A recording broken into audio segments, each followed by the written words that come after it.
Hello, everybody. I'm Sean Reynolds from Sportsnet, about to be joined by Ken Wiebe from the Winnipeg Free Press. Together, we are Kenny and Renny. This is the Kenny and Renny post-game show after a game that, kind of makes me feel like I feel like I'm the author of that. Does everyone remember this? It's like called like the Nihilist Arby's account, where it's basically like life is terrible, the sun's going to blow up and everyone's going to die, eat Arby's. I feel like when I'm doing these games, it's this. When I describe what happened to the Winnipeg Jets in the game, I feel like tagging it by saying eat Arby's, because it just seems to be, destruction and demolition over and over and over again.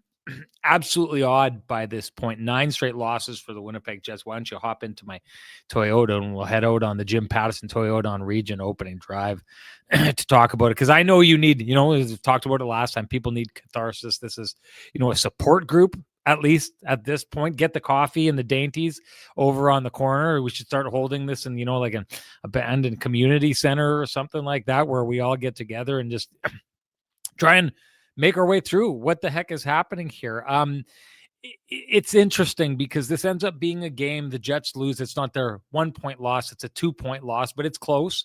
It's close there towards the end. I know, all the folks last show who are, reaching out to me and talking about, Eric Comrie lost them that game. I'd say this again. He lost them the 1 point. I'm not going far enough to say that he lost them the 2 points. The Jets own a part of that, but people were right to be critical of it. Connor Hellebuyck, I don't know that he cost the Jets any points here tonight, but he definitely cost them their opportunity at pushing and trying to get back into the game by the end of that, with a goal that was, maybe equally as problematic as the one that was scored against Eric Comrie to lose the game to the Toronto Maple Leafs. So you're not getting the goaltending that you're looking for. I don't want to go digging around for it. And right now, I'm sure Ken will come in and he'll give us what Connor Hellebuyck's final numbers were on this night. I know, again, that they're not great. But this isn't on Connor Hellebuyck. This is a Winnipeg Jets team that I just think never really got started in this game until about 10 minutes left in the game. And it's interesting. I don't know how many people saw my opening at the beginning of the show, where we talked about the Plinko and an analogy for, things falling the Winnipeg Jets' way last year and not falling their way this year. And almost felt for a moment there like a game in which the Winnipeg Jets probably didn't deserve to be as close as they were. Get that bounce off the post that ends up landing right on the stick of Kyle Connor. I'm not going to say that this is all pure luck and circumstance here. Kyle Connor is in a great spot, and Kyle Connor's got good enough hands. Here's the fact of the matter. Even though that shot ricochets off the post and straight out into the slot, I'm going to guess 75% of the players in the league, that puck jumps over their stick. It goes in because Kyle Connor is a goal scorer who's got great hand-eye coordination. Regardless, it's, a pretty good bounce in that situation. I thought maybe that's one of the things that's going to start turning around here for the Winnipeg Jets, because I talked last year about all the hockey god bounces the Jets got. They weren't getting them this year. Maybe that was going to be a turning point for them.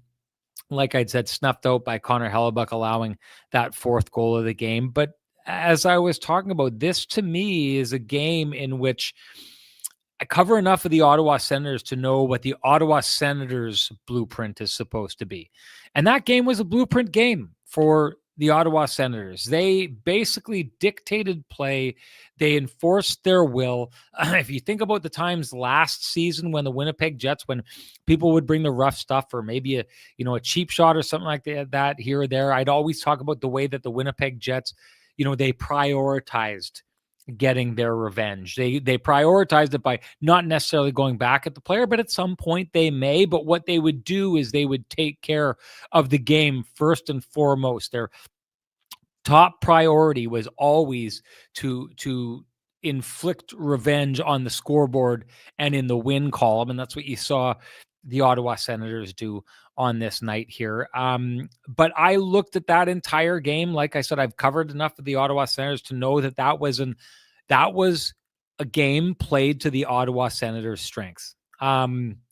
And one thing, I'm going to bring in Ken here as quick as I possibly can, because, I want him to join in the misery that all of you are feeling out there at this stage. I want him to shoulder some of the burden. You know what I'm talking about? But I one of the things that I just think we're in a strange spot at is the line blender. Why is this still happening? What, and I get it. Gary Galley, if you heard him on the broadcast, talked about it and said, well, you got to get something. You're not getting anything. You got to switch things up. But benching Nino Niederreiter, that didn't really turn out to do anything that you were hoping it was doing. Switching up these lines, you're going an entire game with it. I don't take a look at what happened towards the end of that game and the Winnipeg Jets getting a little bit of a spark. I look at them as saying, we've only got so much energy, and that's where we decided to spend it at some point. I don't look at them saying, okay, Iafallo got moved up to the top line and Gabe Vilardi got moved down. Now let's start going, everybody. To me, the frustrating part if you were a fan watching this game, and the frustrating part, I'm sure, for the coaching staff is all the little tools that you're trying to use to create a spark. Scott Arniel talked about it earlier today. He's got 9 guys he's trying to get going. And, he's trying to pull different levers and do different things. To me, I feel like the Winnipeg Jets landed in a place here, and they've probably been here for the most part for a long time, but they landed, to me, it was obvious on this night that all the little sparks that are being tried to creating, the line blending, all the different things that their coaching staff is trying to do to add some juice to this team, it's not working. It's not working.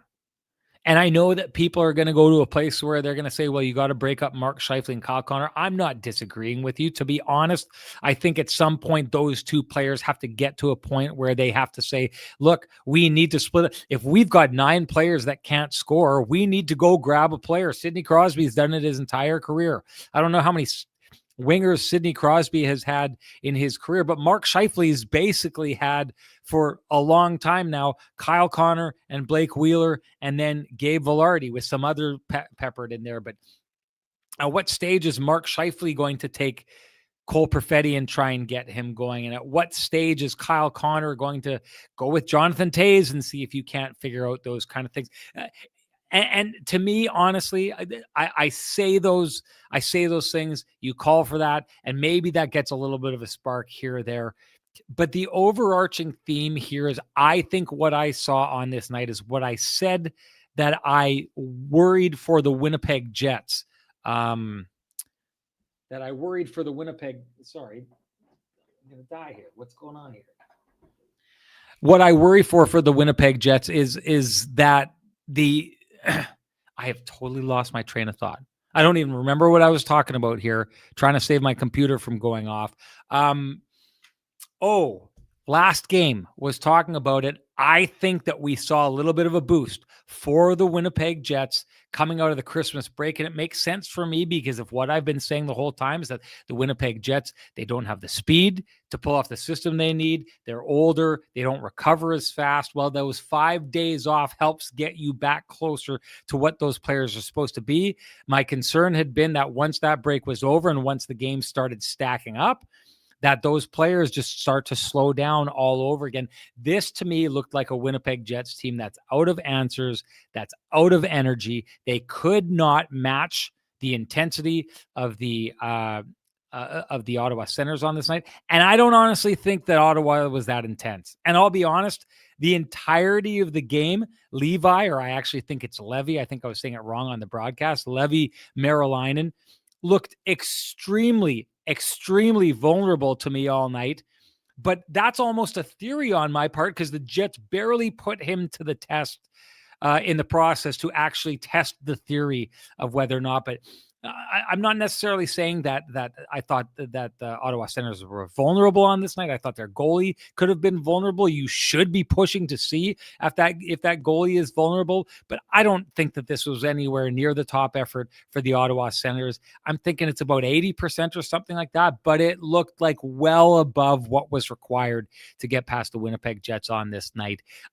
This, to me, even though it was close, even though it wasn't like the blowout at the hands of the 6-2 blowout at the hands of the Edmonton Oilers a little while back, or the 5-1 loss to the Buffalo Sabres, this one feels demoralizing to me because it feels to me like a complete and full acceptance by the Winnipeg Jets that this is just not going to happen for them, that they don't have answers. And it felt to a degree tonight like the players in the game to a degree stopped looking for answers. That's my take on the opening drive. So let's pull up to the stop sign, hop on out, and talk about the finding the right vehicle, because you can find the right vehicle, even though it can feel like a big decision. But the team at Jim Pattison Toyota on Regent make it easy. They'll help you find the perfect fit from their wide selection of new and pre-owned Toyotas, all backed by great service and honest advice. So if you're ready for something new, stop by Jim Pattison Toyota on Regent or start your search online at jptoyotaregent.com, and make sure when you get down there, tell them that Kenny and Renny sent you. All right, folks, time for me to bring in that man with the best music in the business. Here comes Kenny.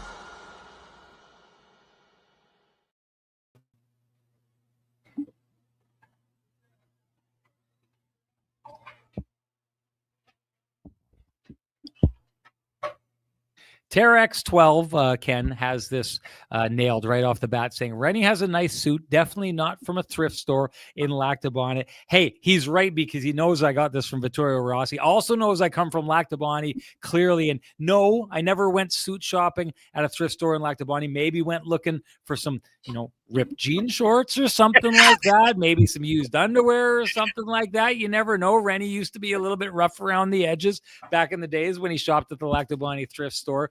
But you know what happened to him?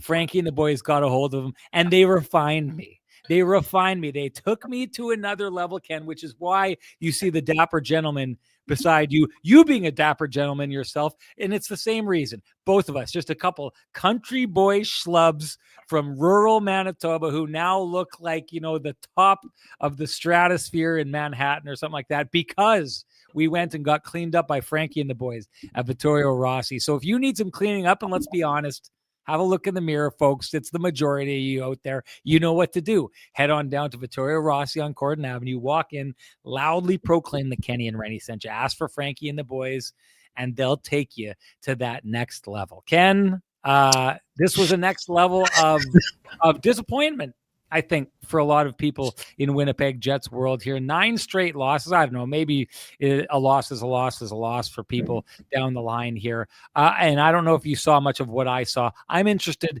in what you saw. Yeah, I mean, it's become a little bit of a baffling scenario for the Jets right now. I mean, there's no doubt about it. I think you nailed it. No offense to Merrilainen, but he was not tested. I mean, there were some, sure, there's some chances again, but we talked about this a lot, and I'm not throwing shade here, but Natural Stat Trick has the Jets at 9-4 in high danger chances somehow in this hockey game. I have no idea how. I have absolutely no idea how. Somewhere out there, the Natural Stat Trick guy is like shaking his fist at Renny for how I openly mock how they come to some of these things. Absolutely ridiculous. Like this tells you when you go and you see your advanced stats, that's an even strength. Put an eye on it. 11-7 at all situations. Sorry, regardless, but still, I don't what think I saw. There were not 11 high danger chances for Merrilainen to handle. I'm sorry. There just weren't. The Jets did not generate nearly enough, Sean. We know this because we listened to the general manager, Steve Staios, this morning. We've listened to Travis Green. We've looked at the numbers themselves. the Senators have some of the worst goaltending in the league this year by Yeah. the numbers. It's one of the reasons they're not a playoff team, because their roster is playoff worthy. Their coaching staff is playoff worthy. Their management team is playoff worthy. But right now, they haven't been getting enough saves. And in the 2 games against the Jets, you'd have no evidence of that, Sean. In neither game, Ullmark was actually pretty good against the Jets, no doubt about it, in the game last month.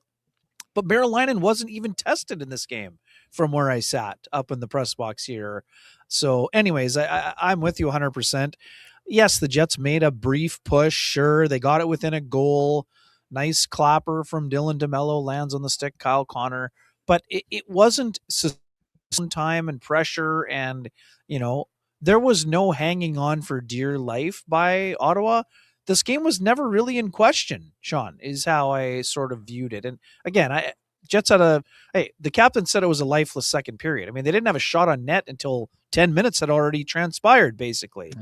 Yeah. They pushed late and whatever else in the period, and their third was better. But Sean, it's game 40. You can't, these are things that have to be automatics. They're non-negotiables, and the Jets are nowhere near where they need to be with their non-negotiables right now. And you see how the players feel about it. You see how Scott O'Neill feels about it in the post-game assessment. And yeah, it's really, Sean, there's no reason for the Jets to not have urgency in this game. Yes, they scored first. They got a beautiful shorthanded goal, incredible pass by Kyle Connor. He got the geometry set out for it. He got the angle perfect on the backhand. Adam Lowry picks it up with speed, holds off the back checker, goes to the patented backhand. But again, there weren't enough chances like that generated by the Jets. And, and then they weren't as crisp. I know there's frustration because the Shabbat power play goal comes with 6 seconds left. The Batherson goal comes with 17 seconds left. So as Dylan DeMello rightly pointed out, penalty kill can look good for 145 or 154, but it's still a power play goal allowed at a time when the Jets are having trouble generating. Sean, quite frankly, they're having trouble generating with the man advantage. And it's a big problem. Yes, they got a shorthanded goal, but they still lost the special teams battle 2-1. And they just haven't been generating enough. So yes, we understand the outlier is a 5-goal outburst against the Leafs, but Sean, the Leafs were loose defensively. Today, the Senators weren't loose, but they didn't really get pushed to the limit. So it's super interesting because we wonder, at what point does the dam burst, right? I mean, it's one of the situations where, again, I don't expect the Jets to quit. Scott O'Neill was vehement in saying they're not going to just throw in the towel on the season. He still believes they can go on a run. He's watched, and again, this is not just wishful thinking. He's watched one of his good friends, Lindy Ruff, Sean, go from being on the verge of potentially being fired to rattling off 10 in a row. But again, there haven't been enough signs that the Jets have the ability to go on a heater here. They just haven't shown enough consistency to suggest that they can win, a bunch of games in a row and get themselves back in it. That's not to won't try to, but I don't see enough evidence to say this team's just on the verge of going wild here. A couple things to respond to you there, Ken. One, you talked about, the dam bursting. It's like, what if on the other side of the dam it's dry, right? Like the dam may not be bursting because there's no pressure on it. Where's the applied pressure? Where's the guy hitting, numerous posts? Now, the funny part about this, Ken, where I thought, I talked in the opening, I'd like to get your thoughts on the line blending and where we're at with all that at this stage. But Gustav Nyquist, and I know there's a lot of people who have, been upset with his play so far, and clearly he hasn't scored a goal yet. He hasn't come close to doing the things he was supposed to do or that he was expected to do. But I actually thought, for a team that's looking for breakout candidates, he's been one of the closer or more likely players in the last little while. It's still not good enough. It's still like we're talking about asking for students to get a C+ on their homework rather than D's and F's right now. But he looked to be the closest to getting to the C+ grade of game. and then he gets taken out of the lineup, and then the Jets just had almost absolutely nothing here. I want you to get to that. I do want to say I'm going to do this. I'm out. I'm just going to get it done. I'm going to hand out the Johnston Group got you covered play of the game early, and I'm going to do it on the goal by Adam Lowry. And the reason why, Ken, is it was a subtle thing. I don't know that a lot of people noticed it. We never talked about it on the broadcast. I may have even seen one of the replays during the break where we're, in my monitor, there's a whole bunch of stuff going on and we're like building a show behind the scenes and all this kind of thing.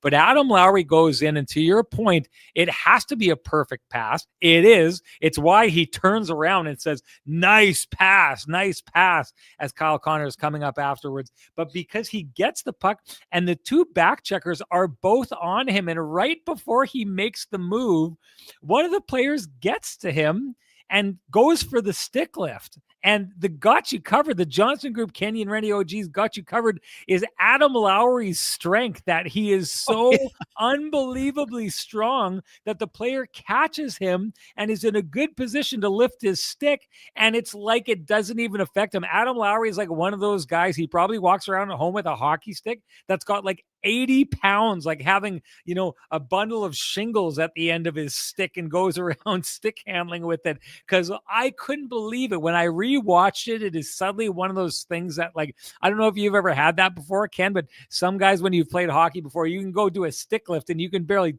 touch that thing and it pops up in the air and you can steal the puck. And then there's other people that it's like, it's kind of like the guys that you hit and it's like hitting a fire hydrant. Adam Lowry's got that kind of strength with the hold stick down. So for me, that's the Johnston Group got you covered play of the game, just because of, I don't know, it's some of those little details about the game of hockey that I absolutely love. And hey, do you run a small business in Canada? You need to look to Canada's #1 employee benefits plan, Chambers Plan, to give you a competitive edge. Chambers Plan is the simple, stable, smart choice for over 30,000 businesses countrywide. Visit chamberplan.ca to learn more. Okay, I was talking to you about it before, Ken. Just quickly. That's like trying to take the puck off of Mike Keene's stick when it's a 4-4 game on a Wednesday night. Good luck to you. I guess so. Okay. I want you to weigh in on where we're at with all the line changing and everything. I mean, when's the last time you saw it achieve what it was supposed to achieve?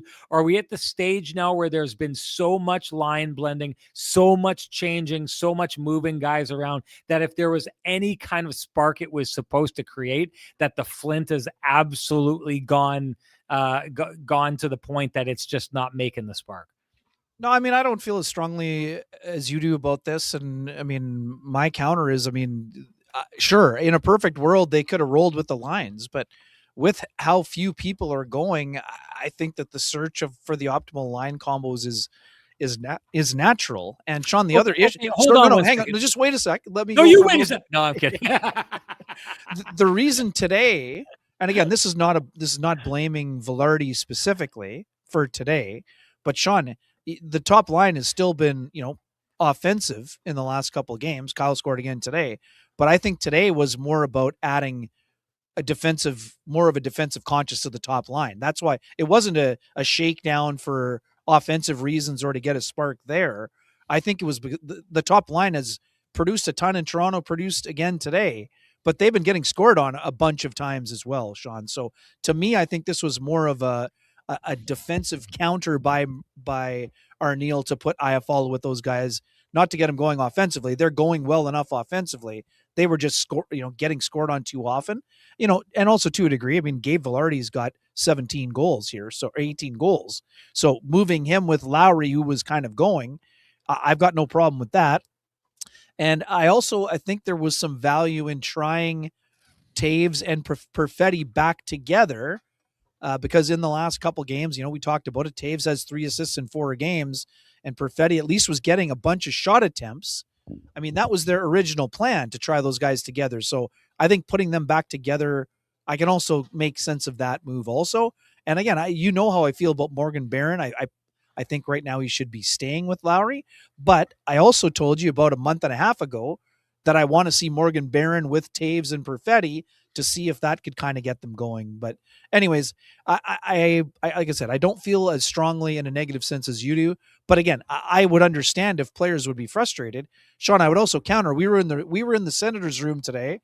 listening to Ridley Gregg and then listening to Travis Green, Ridley Gregg's played with every player on the Senators, basically. He's played on the fourth line. He's played on the third line. He's played on the second line. And today he played on the first line. Now, I get it. He's a young NHL player and would be eager for any opportunity to move up the lineup. But I think these guys are in the NHL. They played with tons of guys in junior, in the minors, in the NHL. I understand you'd love to have the automatic thoughts of, guys going to spots where you expect, but they're NHL players. They should be able to adapt to playing with anyone. And Sean, this is also very simple for me. If you want to have a regular line mate, start playing well with someone on a regular basis. That's how I view it. Okay. Again, I'm not saying put the names in a hat and shake it up every single game, but there hasn't been there's just too many guys struggling to say just leave those guys together and they'll figure it out.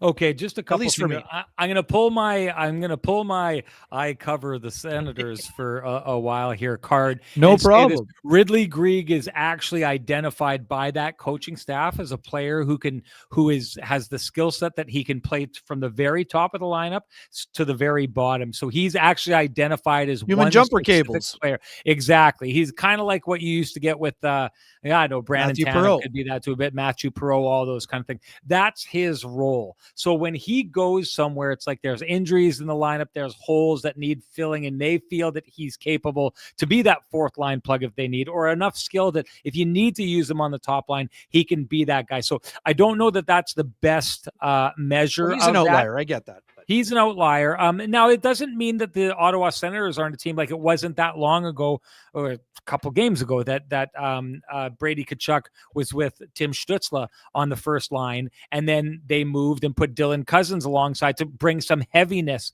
to the game here tonight, which seemed to work. So I'm not saying that it doesn't happen. I just, at this stage, and believe me, going back to like some of the stagnant lines that have existed at certain points of time with the Winnipeg Jets, where it's like, come on, let's make some moves here. I've always been a big fan of the line blender. At this point, though, if the line blender never stops, what's the point? Well, and honestly, there's no shock value to be had anymore. And maybe, Ken, this is just what happens to losing teams, that as you go to different places to try and create something, you try this. Hey, if you're a team that's losing, you got to try a lot of stuff. If you're a team that's winning, you kind of just have to let things roll, right? Like, I saw that Jason Zucker was out of the lineup for Buffalo for a long time. He was hurt.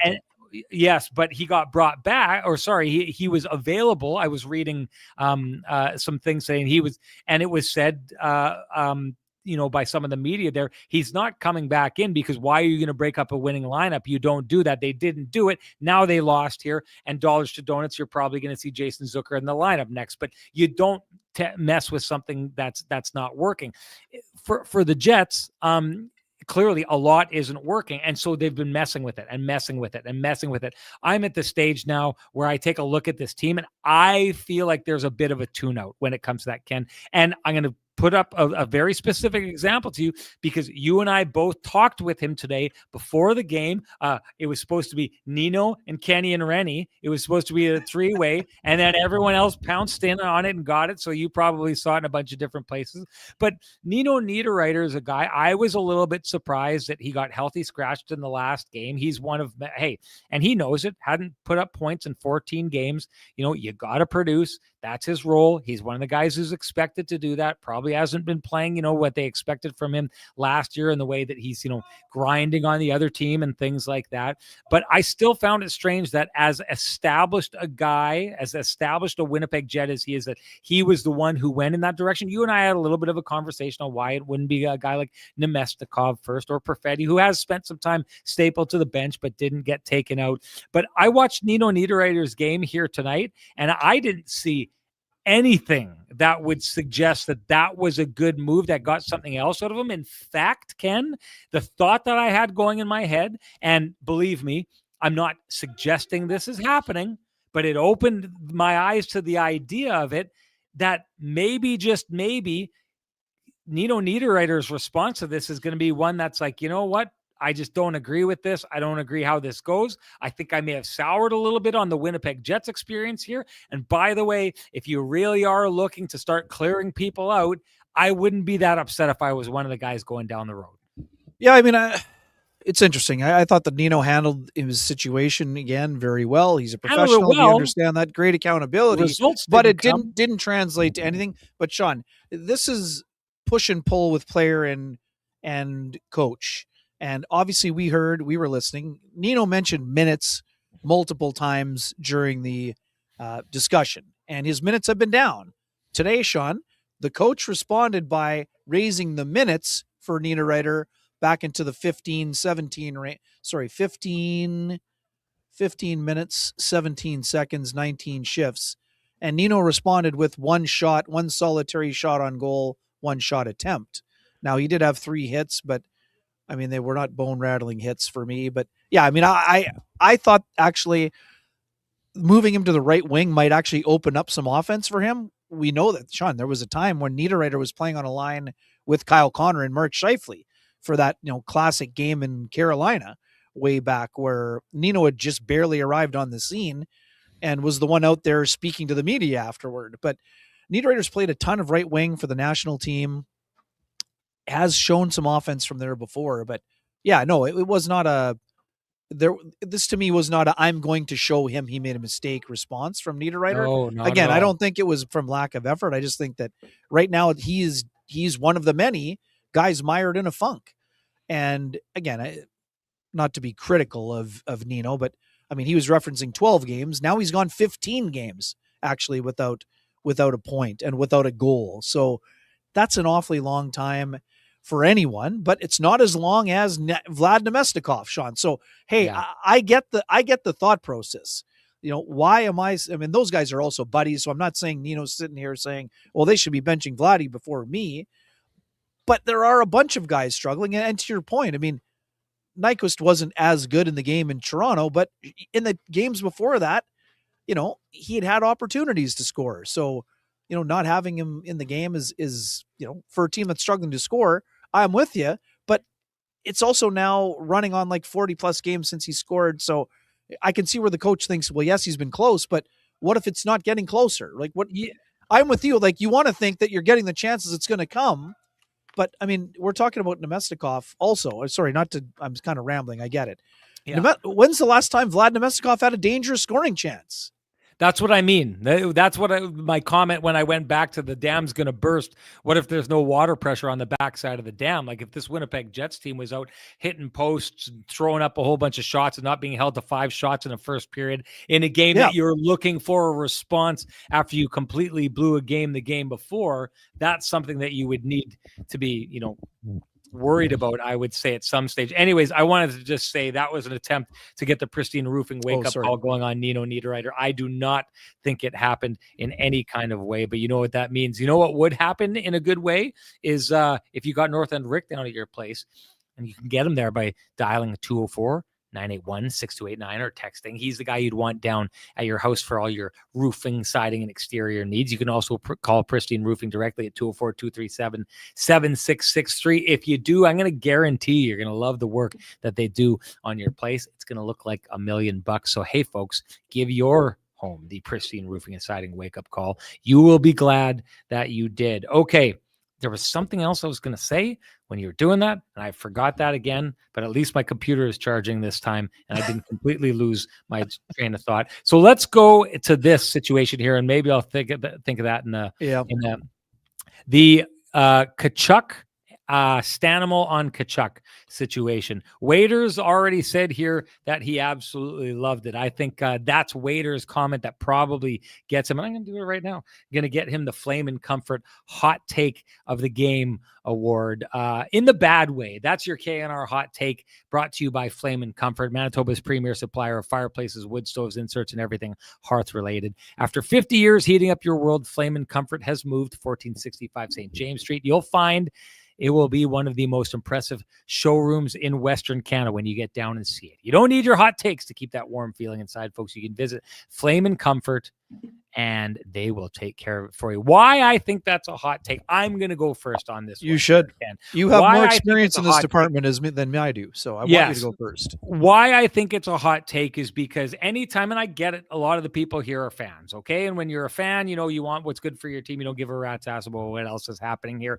We don't have that luxury. We need to look at this from both ways. And what, you know, that's for me, the simplest thing that you would do is you would say, if it was a reverse situation, and it was the captain of my team and the tough guy on the other time did how would I be feeling about this? This, to me, there's nothing honorable. There's nothing tough. There's nothing good about this play by Logan Stanley in this situation here. I think it's a cheap, dirty play here. I'll lay out why. So, and I can understand the best defense that I can build for Logan Stanley is that, and when they get a little bit rough in the situation here, Brady's helmet comes off. And sometimes when you get into a situation, Ken, where you're kind of seeing red and you're thinking, okay, here's a fight coming. And I can understand that he thought maybe a fight was coming. And sometimes, Ken, what happens is when you feel like there's a fight coming, there's a little checklist that you have in your brain.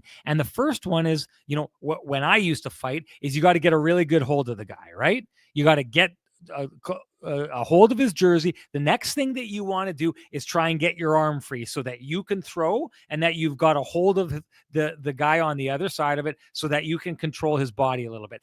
Then, you know, you maybe want to get a couple quick shots in there, but the thing that you really want to get done, especially in a world where there's visors and helmets, is get that guy's helmet off. If you can get that guy's helmet off, now you can throw with reckless abandon. You don't need to worry about cutting up your knuckles or punching into a helmet or breaking your hand for the most part. Yeah, if you hit the top of a guy's head, you may break your hand, but the chances go way down. So I'm going to say the best defense that I can build up for Logan Stanley in this situation is that when he thought in his head that this was going to lead to a fight and all of a sudden part of the checklist happened and the helmet popped off, it was like one of those things where sharks see blood in the water and their eyelids roll back and they go crazy, right? That's all I can think in this situation. But I will tell you this, if you watch the replay, and I can tell you, this is what Logan Stanley would have seen. He grabs the player. At no point does Brady Tkachuk come close to dropping his gloves. In fact, once they go into the boards and just kind of rough each other up, he doesn't even make eye contact with them. He stands there. His posture tells you that he's not interested in fighting. There's nothing aggressive about it.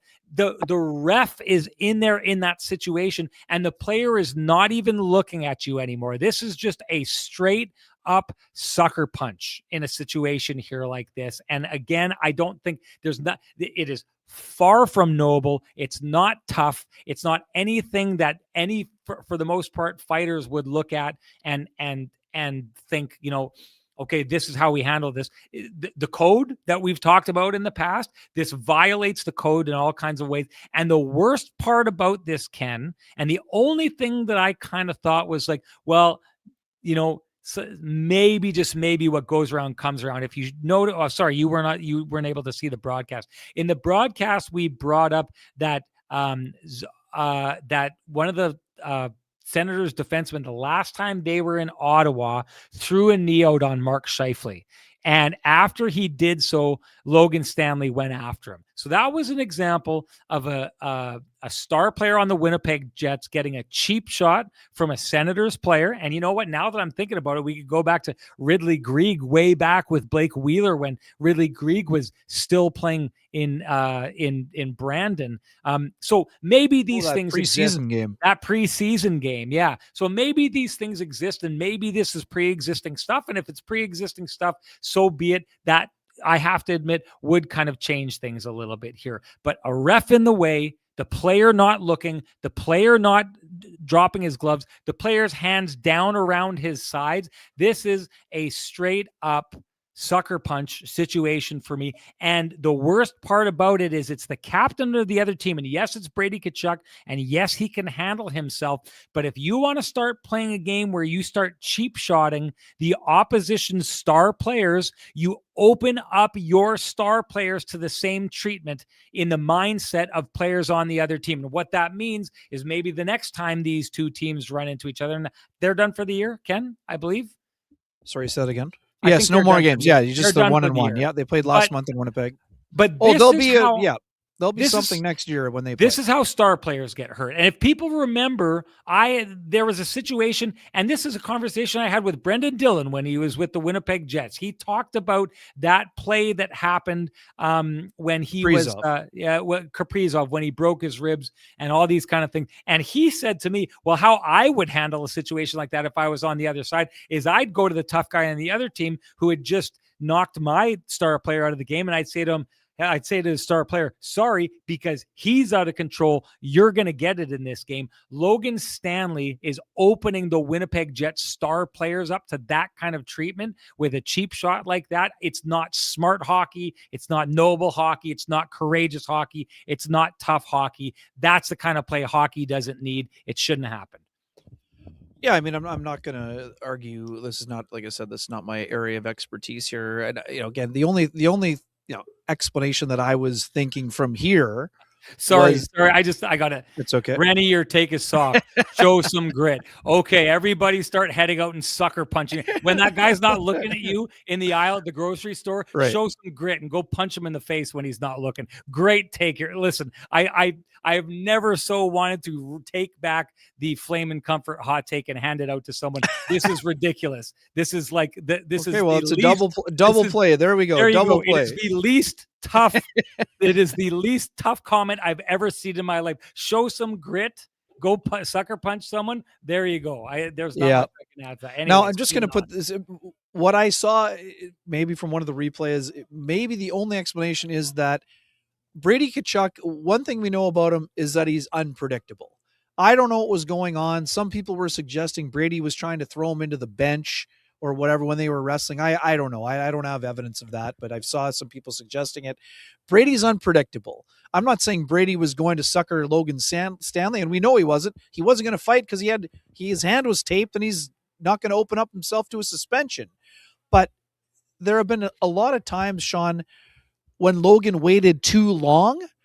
I referenced the Tanner Jeannot situation. I can't remember what year it was, but for me, Logan Stanley was on the ice with Nate Schmidt as his partner in a game in Nashville. Tanner Jeannot hit Nate Schmidt from behind into the boards. Logan Stanley knew well enough to go over and fight him, but he didn't go at him. He asked him to go, and then he lost the fight. So I think I'm not defending the actions, and I agree it was a dirty play or a cheap shot or whatever you want to call it. But I think that there have been so many times where Logan has kind of been not assertive enough in those situations, Sean. I think he saw an opportunity to be a little bit more assertive. Again, in a slow motion thing, yes, I agree with you. The linesman was definitely in the proceedings for sure. I don't think in Logan's mind he waited to the linesman to hang on and then suckered him. But I mean, again, I'm not in the moment. I'm not on the ice. Only Logan knows for sure. But anyways, I agree. I mean, but I also think too that, Brady is the kind of guy that gets under the opponent's skin.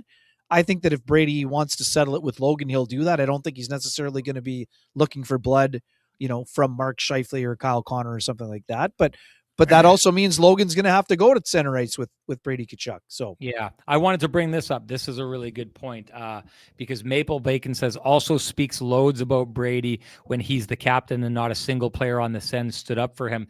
Actually, Brady Tkachuk went in and stood up in the room during the break and asked that his teammates not do anything about this. He said he wanted the win more than he wanted retribution, and that he could handle the situation on himself at a future later date. So I actually think that this is, I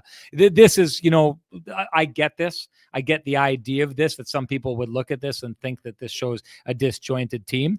3 guys in the post game talked about him standing up and doing that, and the respect that they had for them, as angry as they were about the situation, that they wanted to do something about it. And Brady Tkachuk asked him not to because he thought that the win was the most important, which harkens he's right. back to me. Well, it harkens back to me, Ken, the Winnipeg Jets last year and the year before and the year before, who always handled these situations well. They got retribution on the scoreboard first. They got the game in hand, and then maybe they'd go take care of it in the situations. Exactly. Take a number. And it's, for all the people who are saying, yeah, well, Brady tried to throw him into the bench. This is one of those, that's what that whole thing means. Take a number. Take a number means you don't just turn around and like sucker. Okay, well, that happened. Sucker punch it. It's like go and figure out something else on the other side of this. Again, it's not an equal response.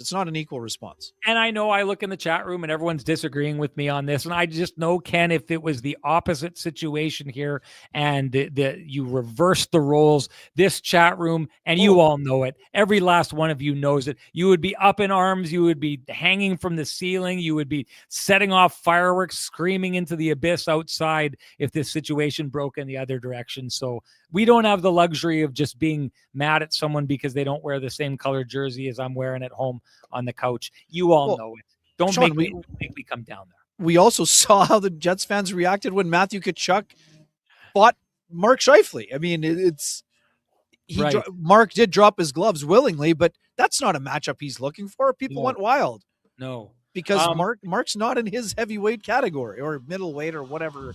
He's not in his category because he's not a fighter, even though he's been willing to unload the gloves at various times. He's not a fighter, Ken. He's a scorer. And I'm going to tell you this. You too can score a great rate with Cambridge Credit Union. Getting a mortgage doesn't have to throw you off your game. While you focus on home sweet home, our friends at Team Cambridge Credit Union take care of the mortgage part with their low rates. Whether you're looking for a new home, renewing, or making the switch, Cambrian is your mortgage MVP. They can help make the next season of your mortgage path easier and help save you money. Now that is what we call a win. Head to cambrian.mb.ca/rates for more. And why don't you give Sweet Lou a shout out while we're at it? Yes, sir. For folks who have realty needs you'd like to have met, contact Lou Ferlin at Royal LePage Dynamic Realty, 204-791-9971, or at the office, 204-989-5000. His email is lou@louferlin.ca. That's L-O-U at L-O-U-F-U-R-L-A-N.ca.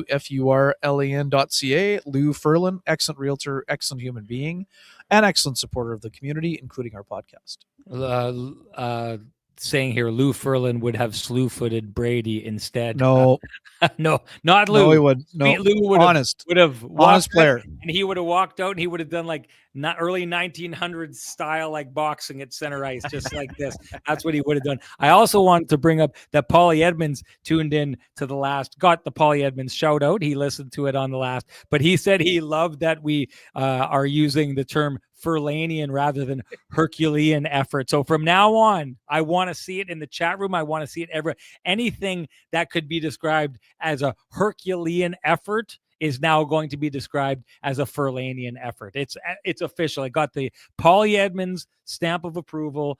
So it is in the lexicon now, Ken. It's in there. Okay, I wanted to bring in some comments here. This was an interesting one. Interesting one here from Merle Peters, who said Darren Dreger on Barn Burner yesterday talked about tanking. Thoughts? We know the pipeline between the Winnipeg Jets when it comes to information. Darren Dreger is a strong and direct one. If he's talking about it, the Winnipeg Jets are thinking about it. The one thing I would say about this, well, a couple things.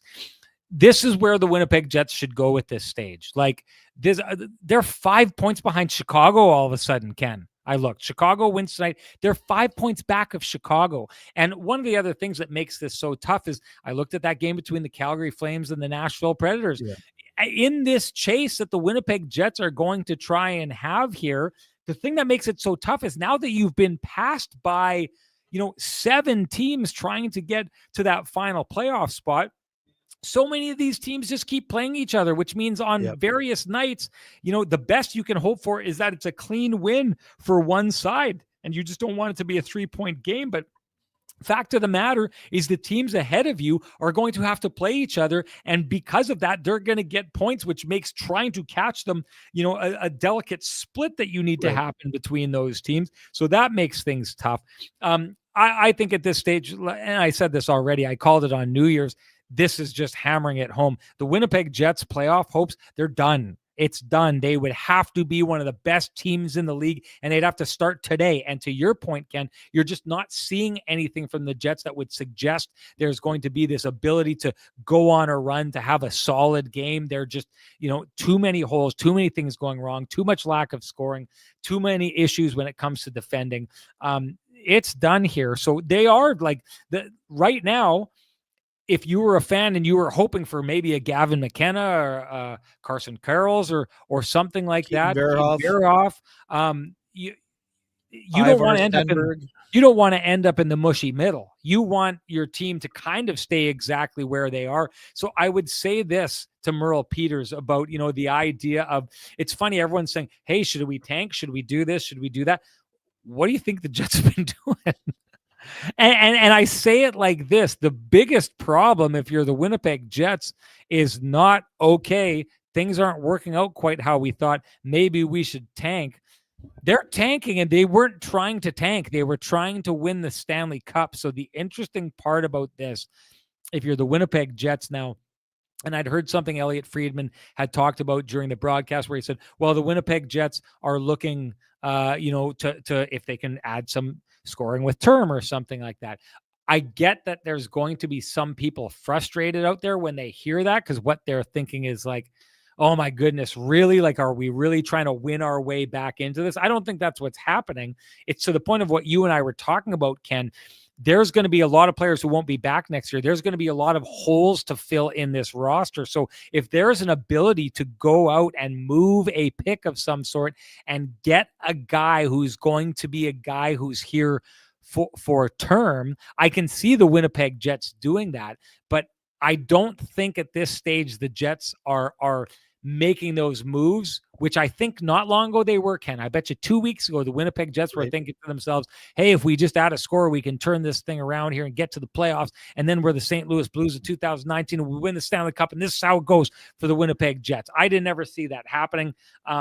But I think that was their mindset. I think the Winnipeg Jets management group is at the stage right now where it understands this is not going to end well this year. They need to start thinking about what happens next year so that they can potentially bounce back. So I get the idea that they'd be looking for things. It's not necessarily a lack of trying to tank. It is just crazy to think, Ken, that this was the plan that was put together to win a Stanley Cup, and it's turned out to be the perfect plan to tank without even needing to try to tank.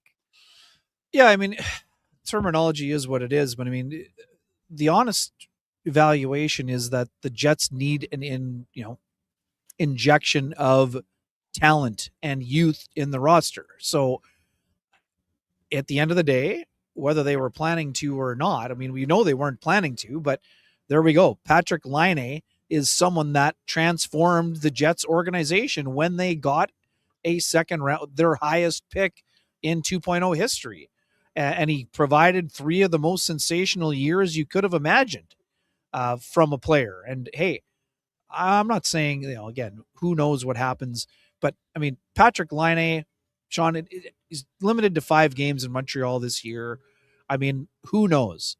Would Patrik Laine be an option for next year? I don't think he solves all the Jets' problems, but if he could ever find that form that made him a pure sniper when he was playing for the Jets, maybe it's worth a low-risk maneuver. But again, hopefully Patrik gets healthy and sorts things out with the Montreal Canadiens and then decides to do what he decides to do. But, I mean, the reality is, getting a top 6 forward with a top 3 to 5 pick, or getting Keaton Verhoff, a right-handed shooting defenseman from the University of North Dakota, someone to potentially play with Josh Morrissey down the road, would probably be the Jets' quickest ability to be a playoff team next year. Again, contender, we'll see what happens. Because as you mentioned, there's a lot of work to be done, which is why I wrote in Saturday's Free Press in today's paper that the Jets probably need to move a core piece at some point. And I'm not talking core 4.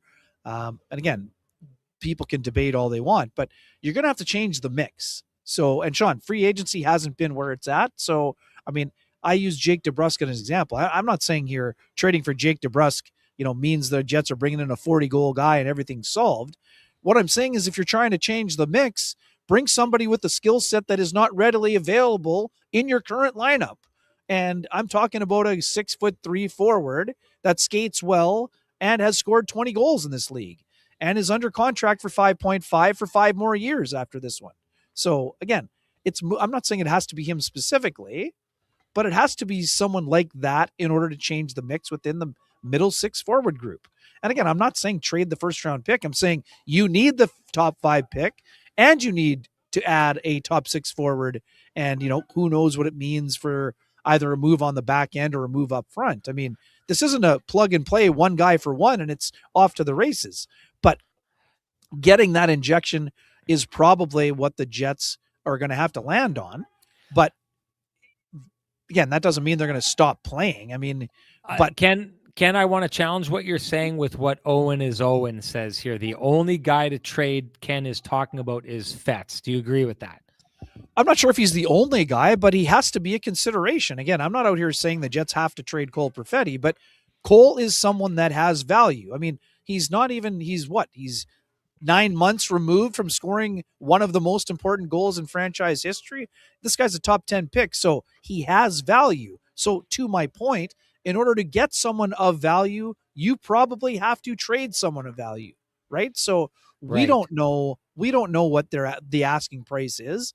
We don't know what the Jets are asking for or looking for. Well, we know what they're looking for. We don't know who they're looking for, which is the entire point here. But again, you have to find, here's the other part of it. The Jets need to move out some of their expiring contracts because their draft capital is low, right? That's what we're also talking about here, Sean. But the thing that is super interesting when you're talking about, the importance of having a top 5 pick or a top 2 pick for that matter, is if the Jets are losing with the current lineup, I understand why people are screaming from the rooftops that you got to change the lineup. But if your goal eventually is to have a top 5 pick, are you sure you want to be changing out most of the lineup? Now, again, of course they're going to have to make changes and of course they want to recoup. And as I've said, and as I wrote again on Saturday, the first priority for the Jets has to be finding a space in the lineup for their top defense prospect, Elias Solomonson. Correct. Don't you think? Yes. I mean, Lambert is not banging the door down and saying, I've got to be here. And for all the people saying Nikita Chibrikov deserves to be back here, Nikita Chibrikov, from what I've been hearing, is not playing well. And the last thing an organization can do, for all the people who are saying give young guys a chance, you don't give young guys a chance when they're not playing well. You don't reward players who are either not playing up to par or are in a funk when there are other people that are playing well at the time. Because you know what that does to the people that are playing well? They're wondering, why the hell is this guy getting called up? They don't care if he's a top prospect or a higher prospect than them. If you're playing better than the guy next to you and he gets called up, that causes all kinds of problems down on the farm for a team that's actually playing pretty good hockey. So anyways, it's a convoluted situation. And Sean, just quite quickly, I mean, Parker Ford isn't going to be a huge goal scorer, but I would be advocating for Parker Ford to be brought in on the fourth line to provide energy and physicality and killing penalties and some of those other things that are missing. And we talked about how difficult it would be to scratch Vlad Domestikov. Well, if you call up Parker Ford, then you can sit Domestikov for a game or whatever. But anyways, it's a super interesting back and forth because some people want change, but they also want the top 5 pick. So, there's a balance there too. Pick a lane. Yeah. Okay, Ken. Well, the one thing is the Winnipeg Jets are going to have to take an all-around look at this. Just like Meyers Drugs has the city covered all around because they deliver wherever you are in the city of Winnipeg, whether you have prescription needs, pharmaceutical needs, health food needs, supplemental needs, they've got you covered, and they've got the city of Winnipeg covered. So give them a call and give them a try. Okay, Ken, hashtag the keg save of the game. What do you got? I can't even remember who shot it now, but Marilainen made, a really good save off the shoulder, or it was like his arm. People thought it might have hit him in the head at first, but he actually kind of made a really good arm save. I think it was from the left point. It might have been Morrissey. It might have been Stanley. I'm not sure who shot it. But quite frankly, it was one of the one of the only saves that was taxing for him. Really good save by and sorry, remind me the French Canadian David Perron. Perron. That pass across the crease, really nice good save by Hellebuyck. By Connor That's Hellebuyck. a better one. Let's go with that one. And to be honest, like the way that he made that save across, I thought that Perron went to the one spot where there would have been a weakness in Hellebuyck, and there wasn't. I found it remarkable how much of the bottom of the net he was able to cover. He basically closed off the bottom of the net entirely. Perron needed to go upstairs. I think it was tricky for him to do so. So because of that, that was a really good save. Really good save. Really, really good save. And my pick, Ken's pick for the hashtag the keg save of the game. Doesn't matter what we think, though. Matters what you think. Share with us your hashtag the keg save of the game. You're automatically entered to win a $50 gift certificate usable at any of the 3 fine keg locations here in the city of Winnipeg. Each location finer than the last. And the winner from our last show, that would be David Zirk. David, you know what to do. David Berserker. We had a couple of Zirks in Lactabani, and that was their nickname, Berserker. The Berserkers. So there you go. Good David nickname. Berserker Zirk.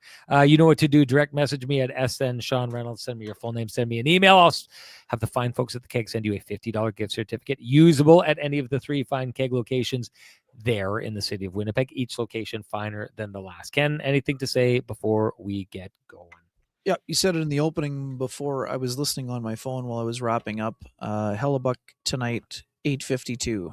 He has been he's been 900 on the nose once in the last once in the last 6 starts, I believe. 1, 2, 3, 4, 5, 6. And he was 962 against St. Louis. Again, this is not to say Hellebuyck is costing the Jets games by any stretch of the imagination.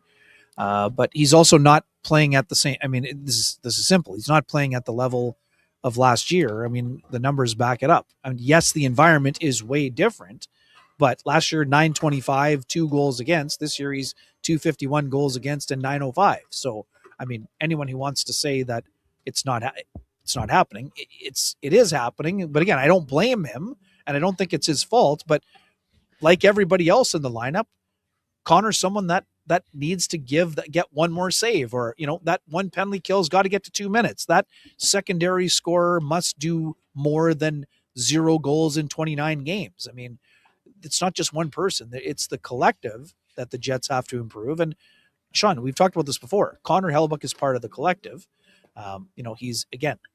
He's way down, like he's the least of the concerns, but he's also a guy that if he plays a little bit better, the Jets have a better chance of preventing a losing skid from getting to 10. And Sean, this is not going to be any easier for the Jets going home. I mean, LA Kings have dropped below the playoff line, but they're tied in points.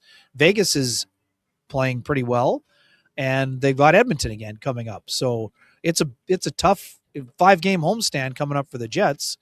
And, they're in tough going into this homestand, and there's a lot of frustration. There's no doubt. Again, these guys are keeping it together, and there's no finger pointing. And Dylan DeMello addressed that when I asked him about it. He said finger pointing is going to get them nowhere, but it's tough for them right now.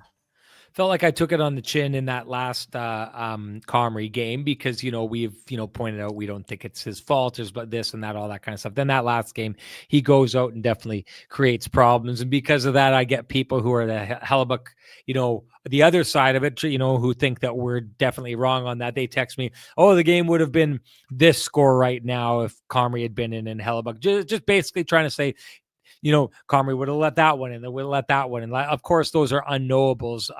But it was hard for me to defend Comrie after that last game. I think by the end of tonight's game, it was hard for some of the people who send me those email or those texts to defend Connor Hellebuyck, especially with that last game, which was just a good old stinker that kind of snuffed out any kind of comeback that the Jets were going to be happening. I would say it like this, Ken, to your point. We can end with the very same analysis for Connor Hellebuyck that we had ended with the time that Eric Comrie was in net before Connor Hellebuyck came back. It wasn't Comrie's fault, but by no means was Eric Comrie the solution to what ails the Winnipeg Jets. We can walk away and we can talk about that. We can use that very same analysis. 8 straight losses for Connor Hellebuyck. He is not the problem, but no doubt has he not been the solution. And it's funny, Ken, because I did an opening way back when, that game in Nashville at the end of November in Nashville, and I went on TV and I got a lot of pushback from this. But at that time, the storyline out there by a lot of analysts and a lot of fans was the only problem the Winnipeg Jets have is that Connor Hellebuyck is out right now. And they were ignoring the fact that for 2 weeks before Connor Hellebuyck was gone, the Winnipeg Jets were already struggling. They were already losing. They were already well into what would have been the worst month by a team in the month of November before he was gone. And I went on before that game and I'd said, what ails the Winnipeg Jets is far deeper than just the loss of a Hart Trophy winning goaltender. A lot of people pushed back. A lot of people made snide comments. A lot of people try and take shots at you. The funny part about it, Ken, is I never have those same people text me afterwards and say, I said these terrible things to you and you were right. I'm sorry. It never seems to happen. Never seems to happen out there. One of these days, okay, it's why I do this podcast. And I'm going to warn you right now, if that ever actually does happen, I may just shutter this podcast. I may just be like, it doesn't get any higher than this. I've reached the apex of the mountain where all the people who take shots at you for things you say suddenly go quiet when you're right. But regardless, that's the way that we see things here. We hope what you see here is a space where you enjoy coming to, handling these situations, handling enjoyable conversations, and enjoying yourselves. If you do, we would hope that you would support our sponsors who fight to keep the conversation going in this space. For us, that's Jim Pattison Toyota on a region, Vittorio Rossi, Pristine Roofing, Cambrian Credit Union, Sweet Lou Furlan, who always gives you a Furlanian effort when he's selling homes for you. Of course, Flame and Comfort, Meyers Drugs, the Kenny and Renny OGs at the Johnson Group, and of course, the fine folks at the Keg. Thank you to them. Thank you to all of you. We'll do this again on Tuesday, Ken? Tuesday against Vegas, yes. Tuesday against Vegas. Let's do it then, folks. We'll talk to you then. Bye-bye.